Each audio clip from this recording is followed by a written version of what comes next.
Right, so this video is all about the keywords for section 3, okay? Now you've got your official definitions. Now I'm going to sort of, not dumb them down, but I'm going to put them into sort of more straightforward language to try and support you when it comes to the definition questions. So the first one you could be asked in this section is the afterlife. Now the afterlife is life after death, okay? And you can say how Catholics believe that, it's called that there is life after death, and they believe that the soul will go to one of 3 places. Okay, heaven, hell, or purgatory.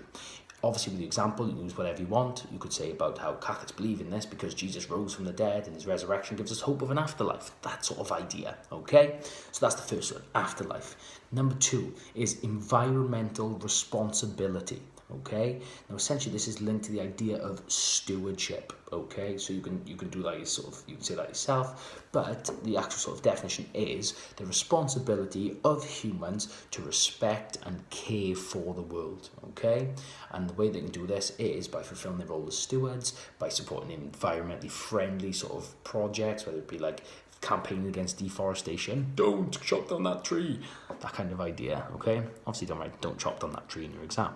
Now, euthanasia, okay? Now, you've got quite a long sort of complex definition for this, but essentially, right, that euthanasia is mercy killing, okay? Or the act of killing a person because of the fact that they have no or little chance of what's called of recovery, and they're in the process of going to die, okay, or that their quality of life has been reduced, okay. So it's ending a person's life painlessly when the quality of life is reduced, or where they believe that they are going to die. Okay, and if you want to sort of back that up with anything, you can say Catholics are against this because they believe that only God decides when we live and die. Time to live, time to die, that sort of thing. Now you can go and you can say about EU being good and Thanos being death and all that sort of stuff, but that's trying to simplify it for you.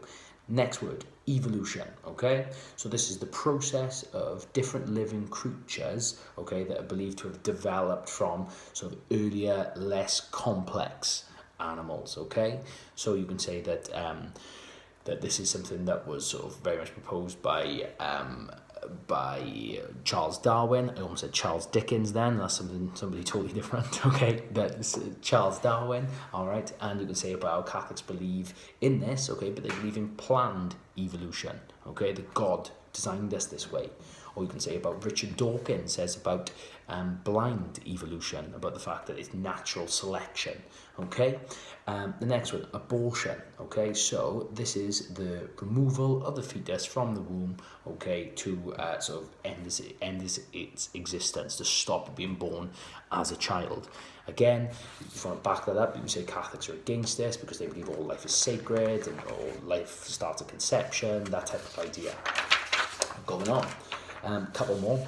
Quality of life, okay? Now, this one, I think you've got to use the words that are there, really. The extent to which life is meaningful and pleasurable, okay?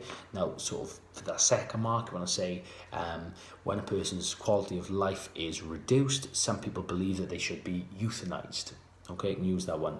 Now, the sanctity of life, okay, this is the belief that all life was created by God, is holy and belongs to him.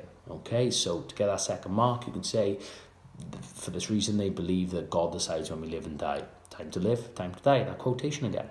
The soul. Now, the soul is the spiritual aspect of our being.